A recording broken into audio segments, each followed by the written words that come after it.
Hey guys, Jody, Holland here. We're going to be talking about the 5 key areas of the face that reveal who a person really is.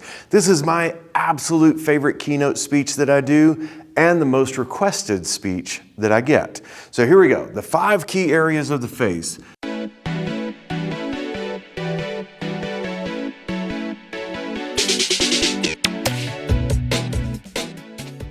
Area number 1 is how a person thinks. When you look at the way that a person thinks, you're looking at the forehead area, the upper area. Side profile, when it looks flat, that is a logical thinker. When it looks rounded, that is an emotional thinker. Understanding which is the primary thinking style of a person sets you on the path to understanding how you would persuade them, how you would connect with them, how they're going to process information.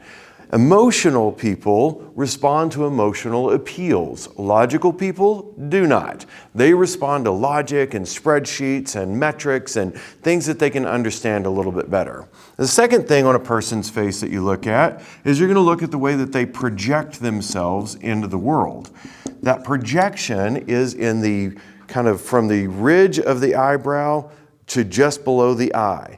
They say that the eyes are the windows to the soul. The reality is the eyes are the projection of the soul into the world. So it's more like a projector than a window. You're not seeing into their soul is coming out.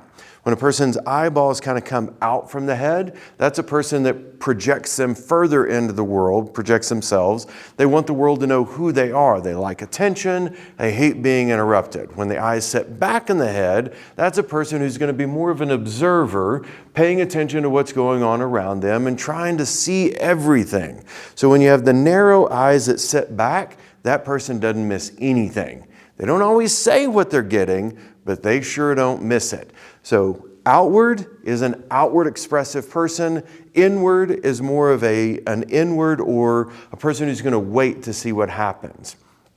You're then going to notice also on the eyebrow area, the shape of the eyebrow is either rounded, flat, or arched.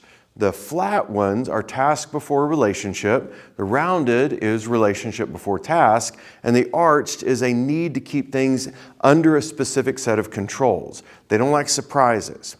Third thing that you look at on a person is the struggles that they might have. Now the struggles are revealed in a couple of different areas. First thing you want to look at is the nose area for the person. From the nose, if you run your finger down the bridge of your nose, if it bumps out a little bit, that's defensiveness in your personality. Where that sits on the nose tells you when the person became defensive. The higher up it is, the younger they were. The lower it is, or the closer to the end of the nose, the more recently that happened. You'll also understand if there's things that they struggle with. If one nostril is large and the other is small, that'll tell you that the person is more insecure on one side of their life than the other. Everything on the left side of your face is personal. Everything on the right side is professional or work. So if the left nostril sucks in but the right one does not, that indicates insecurities in their personal life. Now, if they're both narrow, that doesn't really mean anything. If they're both large, that doesn't really mean that much either. It's when one is different than the other. So that's kind of what you watch for. The fourth area that you look at on the face, this is going to be the self-evaluation. When you look at self-eval, you're really looking at the lower chin area. So you look at the shape of the chin, it's either squared off, rounded, or more of a point. Now, if it's pointed, there has to be a combination of features. The combination is the cheekbones need to be kind of sharp and angular, and it comes down almost to a V. When it's in that shape, that person evaluates them based only on what they think of themselves, without regard to external evaluation. So what others think or whether or not they hit their objectives, irrelevant. It's just what they think. If the person's chin is squared, that person evaluates themselves based on their ability to get things done. So it's goals and accomplishments or outward accomplishment. If their chin is rounded in the front, that's an indication that they evaluate themselves based on what they believe other people are thinking of them. So it's a relational evaluation that they're looking at. Understanding how a person evaluates themselves helps you understand how they pursue the goals that they have in their life. The final piece of this is their learning. When you look at the way that a person learns information, what you're getting from them is How is it that the information is coming in and being processed out? The ears tell you how a person learns. Larger ears compared to the size of the head, that's an auditory learner. Smaller ears compared to the size of the head, that's a visual learner. And any time that the ear folds back, where the outer ear ridge is behind the inner ear ridge, that's a kinesthetic learner. You can be different in your personal life than in your working life. A lot more detail goes into what I'm explaining, but you can learn love languages from the ears. You can learn all kinds of cool stuff, as well as anytime there was a significant shift in the way that they process the world around them. Kind of perception shifts for the person. But the main thing that I want you to get from the ears is larger compared to the size of the head is auditory. An auditory processor learns by hearing things.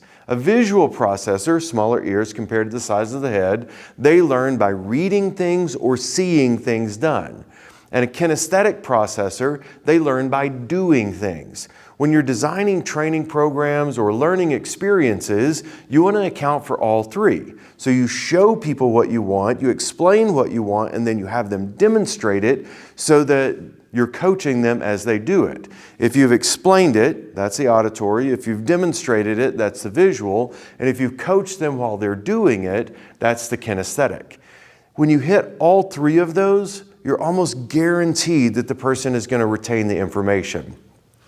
So these 5 areas, thinking, projection, struggles, self-evaluation, and learning, will explain the whole of the face. There's 300 some odd characteristics of the face that go into deeper detail. If you're ever interested in me doing a keynote speech for you on this and using it for sales or persuasion or leadership, I have different programs that tie into each of those. But these are the 5 key areas. If you master these, you can connect with anyone. I'm Jody Holland. Thanks for joining this whiteboard chat.